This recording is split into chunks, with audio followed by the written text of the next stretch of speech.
Hello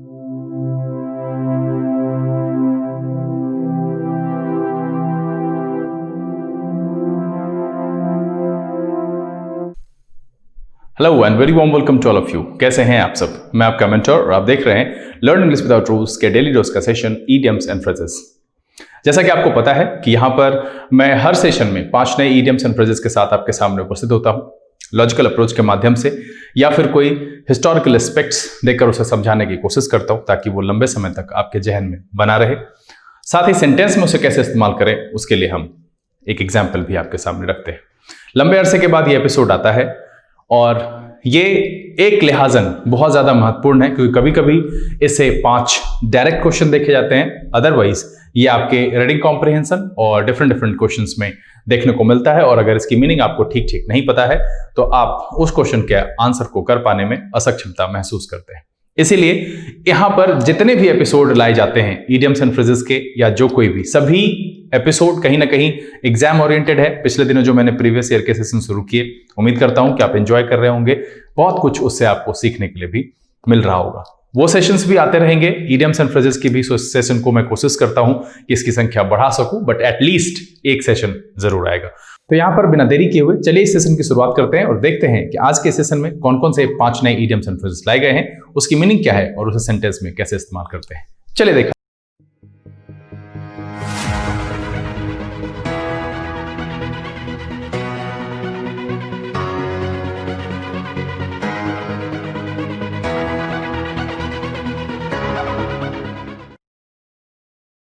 आइए हम आज के सेशन की शुरुआत करते हैं। और आपको पता है कि ये ईडियम्स एंड फ्रेजेस का सेशन काफी लंबे गैप के बाद आता है, इसलिए एक रिव्यू बनता है कि पिछले सेशन में मैंने कौन कौन से 5 ईडियम्स एंड फ्रेजेस आपके लिए लाए थे, उसकी मीनिंग क्या थी और उसके एग्जाम्पल क्या थे। तो चलिए देखते हैं कि पिछले एपिसोड में कौन कौन से ईडियम्स एंड फ्रेजेस लाए गए थे।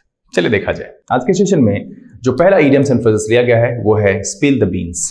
स्पिल द बीन्स की मीनिंग करें हम तो कह सकते हैं रिवील सीक्रेट इंफॉर्मेशन अनइंटेंशनली और इनडिस्क्रीटली। हिंदी में कहें तो कहेंगे भेद खोलने से। एग्जाम्पल के तौर पर कहा जाए कहेंगे I don't have contact with his other staff to spill the beans. आज के सेशन का जो अगला ईडियम्स एंड फ्रेजेस है वो है to feel blue. To feel blue कहने का मतलब है बी डिप्रेस्ड और सैड। एग्जाम्पल के तौर पर अगर इसको हम कहें तो कह सकते हैं I was really feeling blue after she told me she was living my town. आज के सेशन का जो अगला ईडियम्स एंड फ्रेजेस है वो है अ डाउटिंग थॉमस। कह सकते हैं एन इनक्रेडुलस और हैबिचुअली डाउटफुल पर्सन। एग्जाम्पल के तौर पर कहें तो कह सकते हैं one of my friends kept trying hoping to prove all those doubting Thomases wrong. आज के सेशन का जो अगला ईडियम्स एंड फ्रेजेस है वो है टू पास द बक। तो यहां पर है कि एक सेंस आता है टू पास रिस्पॉन्सिबिलिटीज पहला, और इसको हम दूसरे तरीके से कहें तो ये भी कह सकते हैं कि टू ब्लेम और मेक हिम और her responsible for any problem that you should deal with. Example के तौर पर कहें तो कह सकते हैं she is always trying to pass the buck. आज के सेशन का जो आखिरी ईडियम्स एंड फ्रेजेस है वो है put on a brave face. Put on a brave face का मतलब ये है कि to try to appear brave और काम। मतलब यहां पर ये कि आप उस सिचुएशन में नहीं है जहां पर आप काम हो, जहां पर आप ब्रेव अपने आप को महसूस कर रहे हो, बट आपको वो दिखाना है, वो मतलब एक्सप्रेस करना है। आप कह सकते हैं to behave as if a problem is not important to you और डजंट वरी यू। एग्जाम्पल के तौर पर कहें तो कह सकते हैं Ratnesh tried to put on a brave face despite the pain of injury. आइए हम आज के सेशन की शुरुआत करते हैं और लाए गए 5 ईडियम्स एंड फ्रेजेस को एक एक करके आपके सामने रखते हैं। चैनल पर जो लोग नए हैं चैनल को सब्सक्राइब करना और बेल आइकन को प्रेस करना नहीं भूलिएगा ताकि लेटेस्ट अपलोड की नोटिफिकेशन आपको मिले और आपका कोई भी वीडियो मिस ना हो। यहां पर मैं एक बात और कहूंगा कि स्किप करके देखना आपके लिए डेंजरस है। आपको ये लगता होगा कि ये मुझे याद है, तो रिवीजन के पर्पस से ही आप शुरू से अंत तक वीडियो को जरूर देखिए। आज के सेशन में जो पहला ईडियम्स एंड फ्रेजेस लिया गया है वो है बाइट द बुलेट। अब देखिए कि बाइट द बुलेट का संदर्भ कहां से आता है। पुराने जमाने में जब कोई भी चिकित्सीय चीरफाड़ होती थी, किसी भी प्रकार की कोई परेशानी किसी को हो और अगर चीरा लगाना हो, किसी भी जगह पर कुछ ऐसी गड़बड़ी हो और गांव के जो वैद्य होते थे अगर उनको चीरफाड़ करना पड़ता था तो दर्द बहुत ज्यादा होता था, क्योंकि वहां पर बेहोश करने के लिए एनेस्थीसिया का जो है वो खोज नहीं हुआ था, उसका आविष्कार नहीं हुआ था। तो उस समय में क्या किया जाता था कि दांतों के बीच में कोई कठोर लकड़ी की पट्टी या कुछ भी ऐसा रख दिया जाता था ताकि उसको दबा करके जो है दर्द को टॉलरेट किया जा सके, बर्दाश्त किया जा सके। और यही आगे जाकर के जो है यही प्रक्रिया युद्ध भूमि में भी अपनाया जाता था कि वहां पर भी अगर कोई सैनिक घायल हुआ तो उसके चीरफाड़ और उसको गोली निकालने या फिर कुछ भी ठीक करने के लिए उसके जो है दांतों के बीच में गोलियां रख दी जाती थी और उसको जोर से दबा करके अपने दर्द को बर्दाश्त करना पड़ता था या ब्रेव बनना पड़ता था वैसे सिचुएशन में।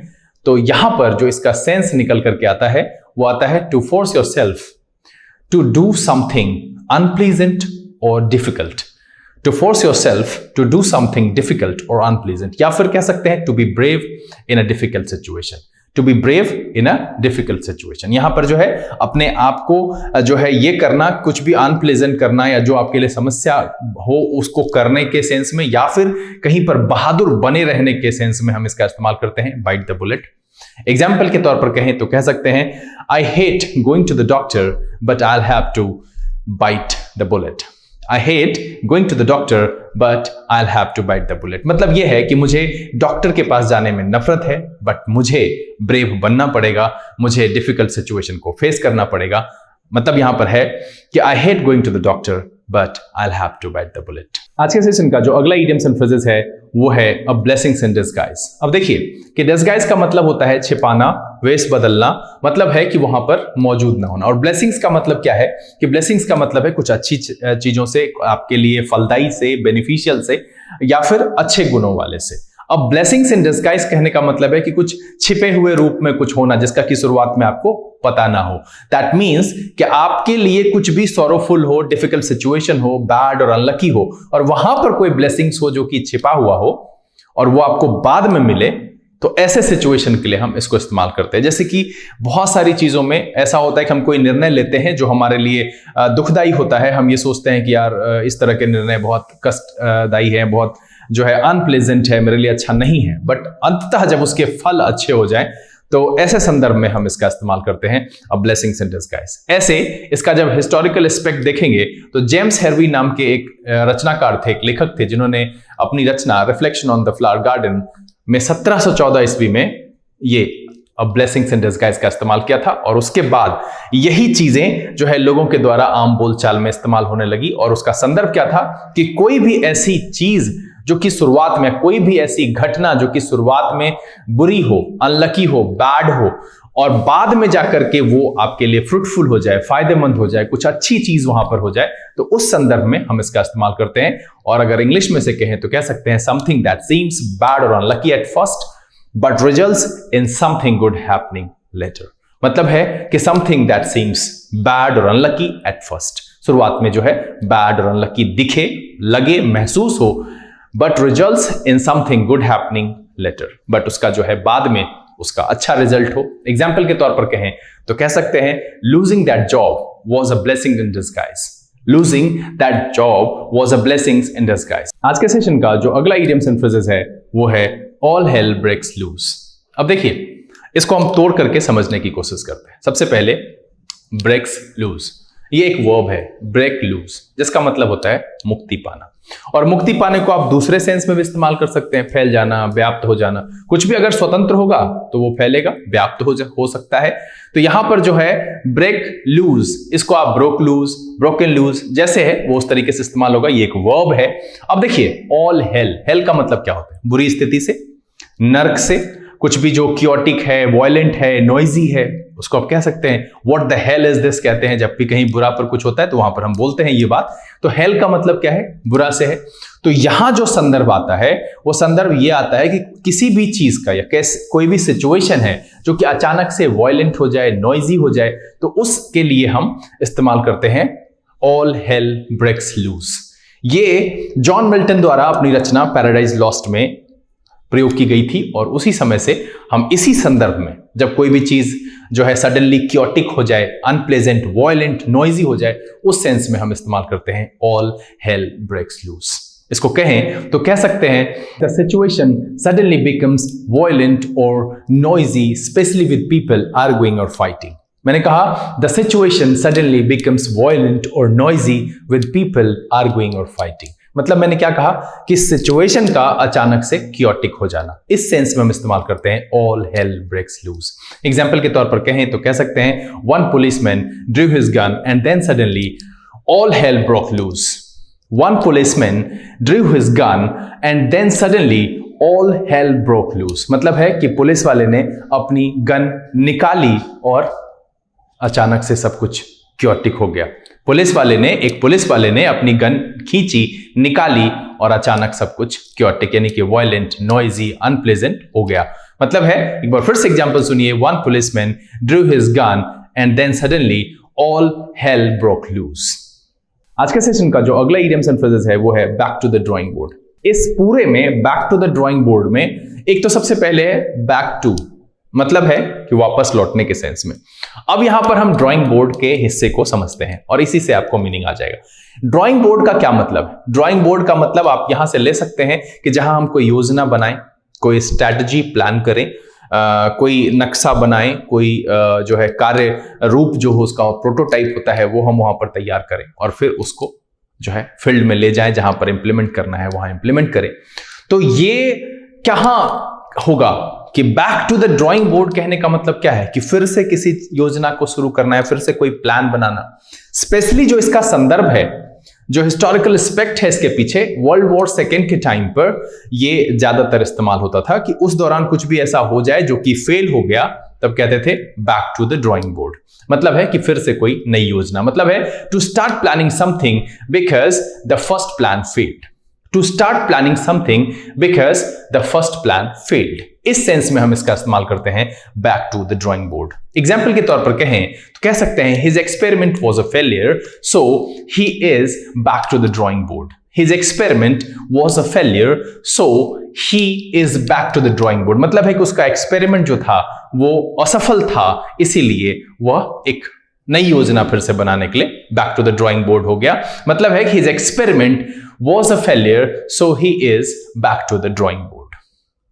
आज के सेशन का जो आखिरी idioms and phrases है वो है a lick and a promise।